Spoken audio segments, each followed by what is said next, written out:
मोहब्बत की नग़मात गाएंगे हम, अख़ुवत की तानी उड़ाएंगे हम। मोहब्बत की नग़मात गाएंगे हम, अख़ुवत की तानी उड़ाएंगे हम। Assalamu alaikum wa rahmatullah, chers frères, chères sœurs, nous sommes heureux de vous retrouver pour une nouvelle émission, pour continuer dans le thème que nous faisons depuis plusieurs semaines, qui est mieux comprendre l'islam. Donc comme nous l'avons annoncé dans les émissions précédentes, nous avons annoncé que nous allons aborder le sujet du Saint Prophète, la relation du Saint Prophète sallallahu alayhi wa sallam avec ses compagnons, et éventuellement avec les amis des compagnons et la famille des compagnons. Donc pour cela, nous avons trois invités pour cette émission d'aujourd'hui. Nous avons le frère Omar qui est le secrétaire Tablir. Salam alaikum. Nous avons notre frère Ataoul Haq Saheb qui est le responsable du département 77 Seine-et-Marne. Salam alaikum. Et nous avons notre frère Tariq que vous avez l'habitude de voir dans les émissions que nous faisons dimanche, qui est apparemment notre invité pour cette émission. Donc sans plus tarder, nous allons, Inch'Allah, rentrer dans ces sujets-là en détaillant un peu, de mieux comprendre la personnalité de Saint Prophète. Car aujourd'hui, il est très important que nous montrer qui était-il et quelle était sa personnalité. Car nous savons aujourd'hui qu'il est très mal compris, et on voit à travers les médias, on voit à travers le comportement que certaines personnes ont de l'islam, et la compréhension qu'ils en ont, et l'attitude que certains musulmans aussi ont de la pratique du Saint Prophète sallam. Et le but c'est de revenir à la sunna du Saint Prophète sallam, de revenir à sa pratique, qui il était, et pour pouvoir pratiquer ce que le Saint Prophète faisait, et pratiquer ses enseignements. Il est très important de comprendre qui il était. Et à travers sa vie de tous les jours, en tant qu'homme déjà, et en tant que prophète. Donc Inch'Allah, nous allons essayer de voir ça pour l'heure que nous avons. Et s'il y a des personnes qui veulent intervenir, n'hésitez pas. Vous avez sur le site www.ahmadiyya.fr la section radio web, ou bien vous pouvez nous appeler au 01 34 16 20 63, ou bien au 01 34 16 00 42. Donc nous allons commencer Inch'Allah sur ce sujet-là, concernant la relation du Saint Prophète avec ses compagnons. Donc nous allons écouter le frère Omar pour commencer, Inch'Allah. Assalamu alaikum wa rahmatullah. Tout d'abord, il faut savoir que c'est un thème qui est vraiment très important, dans le sens où, comme le dit la Bible, on ne reconnaît un arbre qu'à ses fruits. C'est-à-dire qu'aujourd'hui, la question des Sahaba, des compagnons du Saint-Prophète Mohammed, elle est très importante, parce que pour comprendre, c'est encore un des aspects qui va nous permettre de... encore une fois, comprendre le haut statut spirituel qu'avait cet homme-là, donc notre bien-aimé prophète Mohammed notamment, c'est tellement un aspect important que ces Sahaba sont même cités dans le Saint-Coran.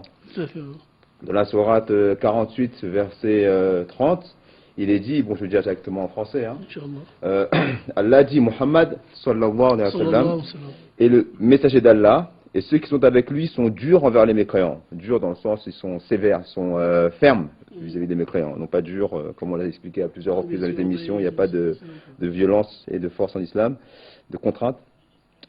Et tendres entre eux-mêmes. Tu les vois s'incliner et se prosterner dans la prière, recherchant la munificence d'Allah et son plaisir. La marque de leur qualité est sur leur front.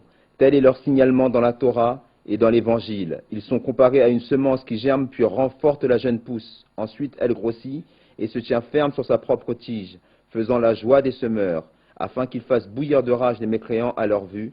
Allah a promis à ceux d'entre eux qui croient et font de bonnes œuvres le pardon et une grande récompense.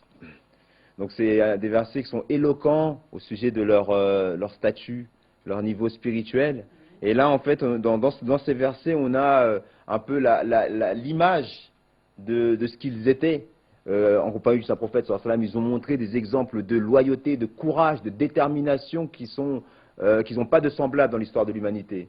C'est l'exemple parfait d'une relation parfaite entre maître et disciple.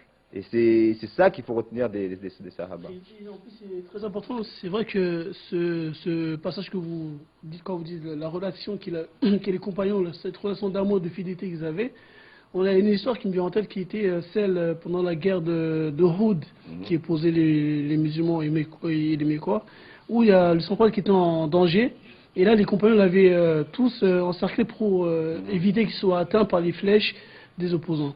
Et donc, ils sont tous tombés un par un, tout ça pour protéger la vie du sang-froid sallam. Et il y a un compagnon qui était, j'ai oublié son nom, qui lui, à un moment, était seul devant son prophète, et son prophète était derrière lui pour le protéger. Il avait été blessé auparavant, son prophète, par une pierre ou un... Voilà, il avait même perdu des dents pendant cet événement-là. Et ce compagnon avait mis sa main au moment devant le visage du prophète sallallahu alayhi wa sallam, dans le seul but de protéger qu'il ne soit pas atteint par les flèches. Et on raconte dans l'histoire que ce compagnon a perdu sa main, et il en était fier parce que juste après, longtemps après, les gens lui demandaient, mais est-ce que tu ne souffrais pas pendant que tu recevais les flèches sur ta main? Et il disait que, à cause de l'amour qu'il avait pour son prophète, et l'importance que son prophète avait, le statut qu'il avait, il était même prêt à mourir, plutôt que de laisser une seule flèche atteindre son prophète. Et ça montre véritablement une vraie relation d'amour, de fidélité envers le saint prophète Mohammed sallallahu alayhi wa sallam. Le frère. Là, c'est très important parce que c'était des actions, des actes, c'est pas de la parole. Tout à fait. C'est facile de dire nous sommes loyaux à un tel, mais c'est vraiment en contexte de guerre ou en contexte qu'on est éprouvé qu'on réalise le courage, que le courage est mis en épreuve. Et donc, c'est vrai que l'histoire des compagnons elle est remplie d'anecdotes de ce genre. C'est vrai qu'à travers, comme vous dites si bien, et c'est vrai qu'on peut, au-delà des paroles, les paroles qui disent nous aimons le prophète, ou nous sommes proches de lui, nous sommes fidèles au prophète, mais justement c'est dans ces moments-là qu'on voit véritablement si ses compagnons ils étaient vraiment attachés à lui ou pas. Car, comme on le sait, si on brièvement, si on fait une comparaison avec d'autres compagnons d'autres peuples, on voit que souvent ce qui s'est passé, c'est qu'ils ont délaissé, ils ont abandonné leur prophète ou leur dirigeant, et en le laissant seul au front, et ils étaient tous partis en arrière. Oui, il y a une phrase qui est très célèbre et très reconnue dans le Coran qui dit, en fait c'était dans la bataille de Badr, et les musulmans ils étaient 313, et en face il y avait 1000 soldats aguerris, ça on le sait, et le prophète a demandé l'opinion des musulmans. Et il y a un chef médinite qui s'est levé, qui a dit au prophète d'Allah, nous allons être à tes côtés et faire ce que tu nous demandes. Nous ne ferons pas comme les suivants de Moïse, qui ont dit va, toi et ton Seigneur, combattre l'ennemi, et nous resterons en arrière. Et aussi, on sait que dans les disciples de Jésus, comme on peut le lire dans la Bible, ils l'ont abandonné à un moment très critique de sa vie, où même il y a un qu'il a vendu pour 30 pièces d'argent, et Peter, c'est Pierre, Pierre qui avait été promis les clés du paradis, a renié et même maudit Jésus. Et les 10 autres, ils sont partis. Et même si on fait un petit parallèle avec la politique, on verra que les grands dirigeants de ce monde, ils n'arrivent pas à avoir une fidélité.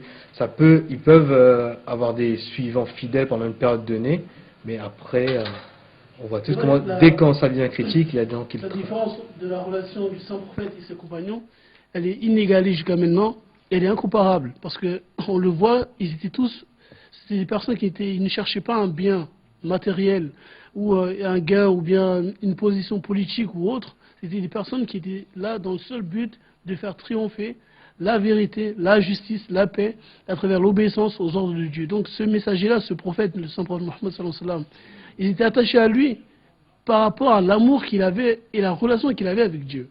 Et cette relation d'amour qu'il a réussi à instaurer avec ses compagnons, on peut regarder dans toute l'histoire de l'humanité, jamais on ne verra un exemple tel que les compagnons du Saint-Prophète l'ont donné, l'ont démontré. Et Inch'Allah, tout au long de l'émission, nous essaierons de montrer d'autres aspects de cela.